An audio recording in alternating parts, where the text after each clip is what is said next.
जिस ब्राह्मण की सोच के प्रतीक का तुमने अपमान किया है, उसी शिखा को साक्षी मानकर मैं विष्णुगुप्त चाणक्य शपथ लेता हूँ कि तुम्हें इस सिंहासन से उखाड़कर वहाँ एक योग्य शासक को बैठाऊंगा, जो एक नए युग का प्रारंभ करेगा तेरे अंत के साथ। अत्यंत शुभ सूचना है मां महिम। पुरु की कथा का अंत हुआ, अध्याय समाप्त। मरा केवल पुरु है, उसके अखंड भारत की सोच नहीं, और उसी सोच को लेकर वो कुटिल ब्राह्मण मगध आ रहा है, मगध आ रहा है। अरे आचार्य, आप अद्भुत! सोचा नहीं था कि आज इस अवसर पर आपके दर्शन होंगे। अब बताइए कैसे आना हुआ, या कोई सोच ले आई? सोच भी और सूचना भी। आज ये ब्राह्मण मगधपति से एक महत्वपूर्ण बात करने आया। ये मेरा सौभाग्य है और आपकी बात मैं अवश्य सुनूंगा, किंतु आप शास्त्रार्थ के अवसर पर आए हैं और मैं चाहूंगा कि आप इसमें भाग लेकर मुझे अनुग्रहित करें। अब क्योंकि आप इस समय ज्ञान के केंद्र हैं, सोच के बीज हैं, तो मैं चाहूंगा कि आप इस सभा के बीचों बीच केंद्र में स्थान ग्रहण करें, ताकि हर कोई आपका ललाट देख सके। मैं विश्वास दिलाता हूं, अत्यंत रोचक और मनोरंजक होने वाला है ये शास्त्रार्थ। मैं धनानंद आपको वचन देता हूं, याद आपकी सोच में कोई बाधा नहीं आएगी। शास्त्रार्थ प्रारंभ करो। तो मेरी आपसे विनती है चाणक्य कि आप अपने ज्ञान के तेज से मगध की मंद बुद्धियों को प्रकाश दें। हम सब राज सभा में हैं, तो बताइए राजा क्या होता है? राजा शब्द के प्रारंभ में ही रज आता है। रज अर्थात माटी के कण, इसलिए जो धूल से उठे वो राजा, जो धरा से जुड़ा हो वो राजा। जैसे माटी के कई कण मिलकर एक भवन का निर्माण करते हैं, उसी प्रकार जो प्रजा से बने वो राजा। इसलिए एक राजा का परम कर्तव्य होता है कि वो सदा अपनी प्रजा से जुड़ा रहे, क्योंकि मगध के ज्ञानियों की तक्षशिला मगध की किस दिशा में पड़ता है? तभी मुझे लग रहा है आज सूर्य पश्चिम से उगा है। आचार्य चाणक्य ने तो गंगा के तट पर बसे मगध में अपनी सोच की उल्टी गंगा बहा दी।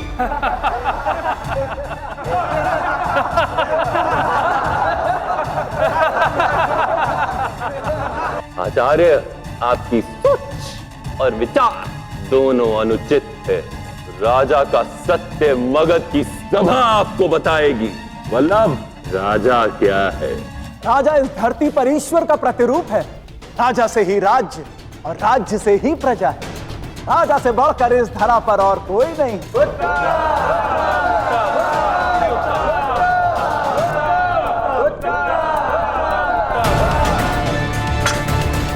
ये कोई खेल नहीं है सम्राट, अपितु एक महत्वाकांक्षा जो मगध समेत समस्त भारत को अपना खिलौना बनाने को उत्सुक है। अलेक्जेंडर की मृत्यु के पश्चात उसका सेना नायक सेल्यूकस न केवल मगध अपितु समस्त भारत के भूमंडल पर मंडरा रहा सबसे बड़ा संकट है। उसने पौरव नरेश पुरु की हत्या कर दी है। कब समझोगे भोले ब्राह्मण, भारत नाम का कुछ अस्तित्व में है ही नहीं। क्या है ये अखंड भारत का स्वप्न जिसके नाम में ही खंड हो, वो भला एक कैसे हो सकता है? अखंड भारत का स्वप्न लिए मगध के द्वार पर भिक्षुक बनकर चले आए।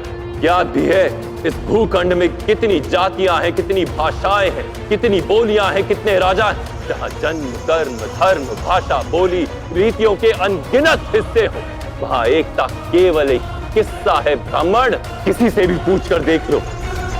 गुरु की हत्या भी धन के कारण हुई। हाँ, मैंने ही पुरु का अंत किया। यत्र तत्र सर्वत्र धन है, मैं हूं, मगध है। मानता हूं कि तुम्हारी जाति को अपेक्षित सम्मान नहीं मिला, बुरा हुआ, परंतु बुरा करने से बुरा ठीक नहीं हो जाता धनानंद। तुम्हें सम्राट बनाया था तुम्हारे कर्मों ने, तुम्हारी जाति ने नहीं, परंतु तुम अपनी जाति, अपने समुदाय की भावना को इतना बलपूर्वक पकड़कर बैठे रहे कि अपने सम्राट होने के सभी कर्तव्य, सभी उत्तरदायित्व भुला बैठे। जब व्यक्ति का अस्तित्व बढ़ता है तो उसकी सोच का भी विस्तार होता है, परंतु अत्यंत खेद के साथ कहना पड़ता है धनानंद, कि तुम्हारा व्यक्तित्व तो बढ़ गया, परंतु तुम्हारी सोच अत्यंत संकुचित रह गई। धिक्कार है कि सोच पर। बहुत अभिमान है ना अपने इस शिखा पर। आज तुझे ज्ञात होगा कि तेरा और तेरी इस शिखा का वास्तविक स्थान क्या है। अब जब कभी मन में अखंड भारत का ज्वर उठे तो इस अपमान के साथ ये स्मरण कर लेना कि तेरे अखंड भारत के मार्ग में सबसे बड़ी बाधा मैं हूं। मगध है, कोई विदेशी नहीं। रुक जाओ धनानंद। जिस ब्राह्मण की सोच के प्रतीक का तुमने अपमान किया है, उसी शिखा को साक्षी मानकर मैं आचार्य विष्णुगुप्त चाणक्य शपथ लेता हूँ कि तुम्हें इस सिंहासन से उखाड़कर वहाँ एक योग्य शासक को बैठाऊंगा, जो एक नए युग का प्रारंभ करेगा तेरे अंत के साथ। जब तक मैं अपनी ये प्रतिज्ञा पूर्ण नहीं कर लेता, तब तक अपनी ये शिखा बांधूंगा नहीं।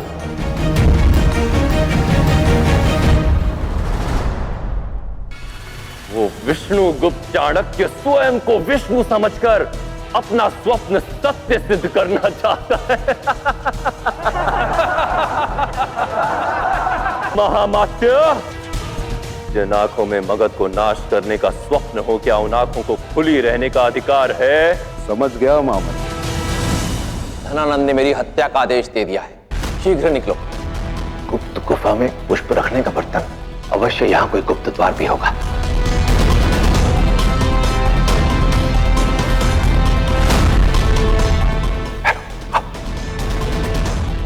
आचार्य, इतना घोर अंधकार है यहाँ। यही अंधकार समस्त मगध में भी व्याप्त है भैरव। परंतु कहते हैं, जब अंधकार अपने चरम पर होता है तो प्रकाश का स्रोत कहीं आसपास ही होता है। इधर आओ, शीघ्र।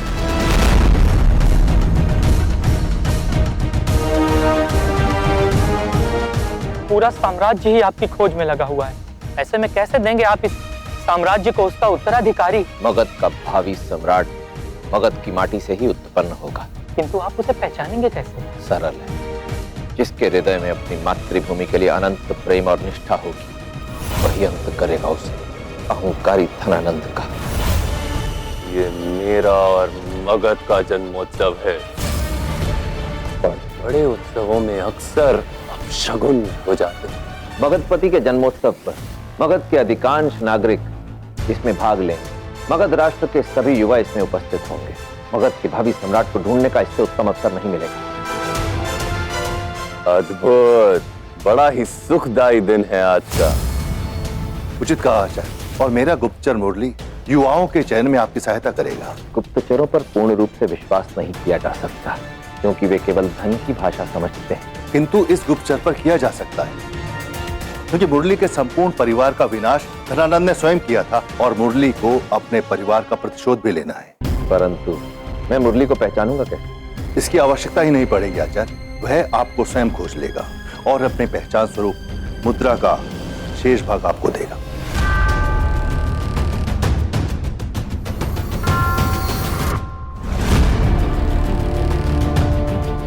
अपना सारा ध्यान मुरली को ढूंढने पर केंद्रित रखना भैरव। निशानी के लिए उसके पास इस मुद्रा का शेष भाग होगा।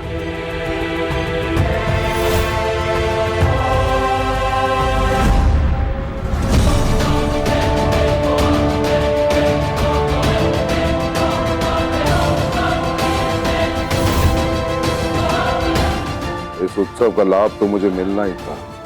इतने वर्षों पश्चात मिले तुम मुरली। भली भांति ज्ञात है मुझे कि तू चाणक्य से मिलने आया है। बस बता दे मुझे कि चाणक्य को तू कहाँ मिलने वाला है। मैं नहीं चाहता मारते, मैं आपको चाणक्य से मिलवा दूंगा। मेरे हाथ खोल दीजिए बस। आप चाणक्य से मिलना चाहते हो ना?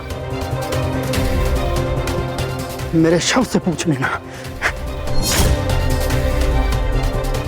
चाणक्य नहीं मिलेंगे, नंद का नाश होगा।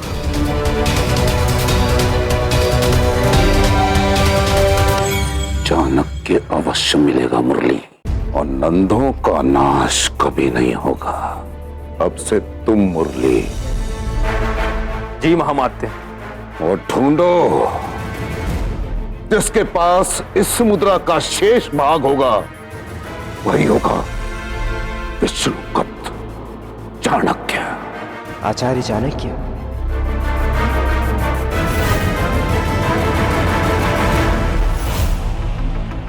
तो बताओ मुरली, भावी मगध सम्राट की खोज कहां से प्रारंभ हो? यह स्थान इस तरह की संवेदनशील चर्चा के लिए उचित नहीं आचार्य। हमें किसी गुप्त स्थान पर चलना होगा। गुप्त स्थान? मुझे आशा है कि तुम ऐसी किसी गुप्त स्थान को पहले से ही तय कर चुके होगे। ठीक है, तुम वहां चलो, मैं तुम्हारे पीछे आता हूं। क्षमा करना भद्र।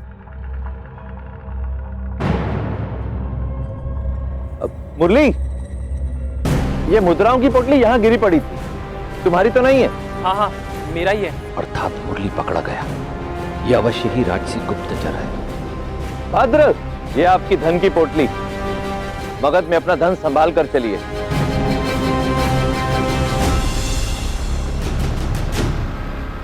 मनोरंजन आरंभ करो।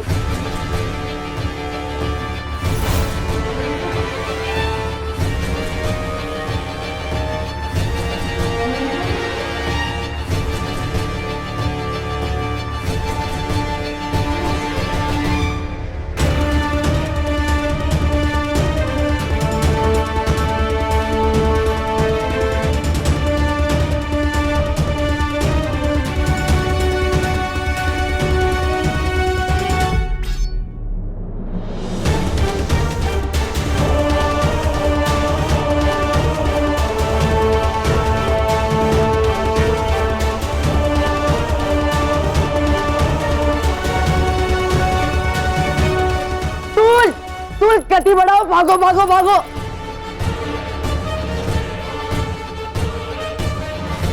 स्टूल।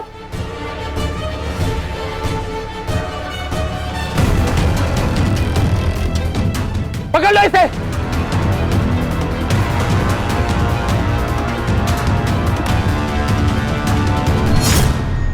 जो धनानंद की नाक के नीचे से उसका धन ले गया, मुझे वो चाहिए।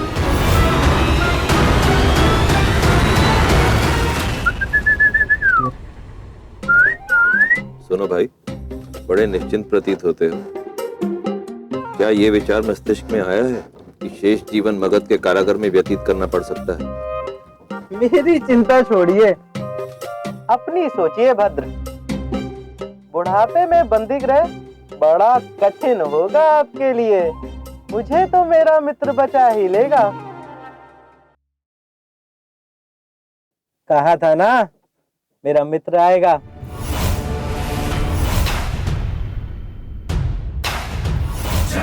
कौन है?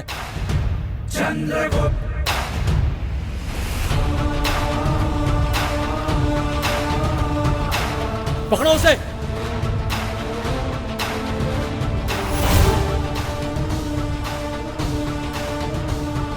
सज्ज हो जाइए भद्र, हम शीघ्र ही मुक्त होने वाले हैं। हम?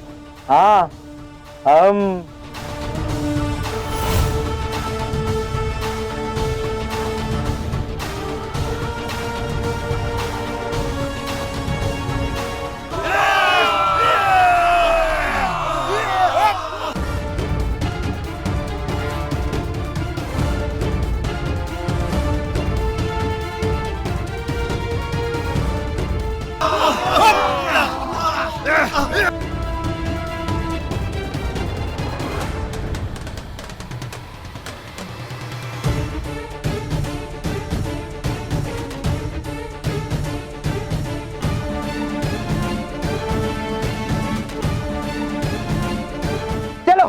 लेकिन वो भद्र, वो भी बंदी है। तुम्हारा कोई मित्र है? नहीं। तो फिर अपनी सहायता स्वयं करो। चलो।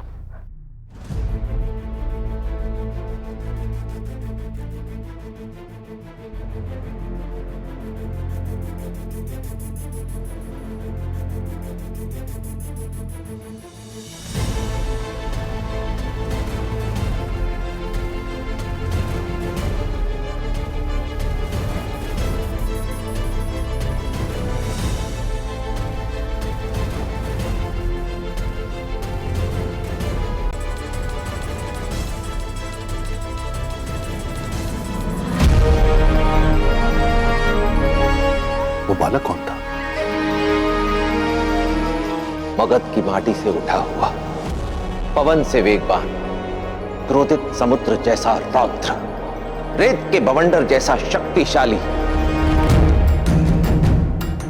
संकटों से खेलने में निपुण,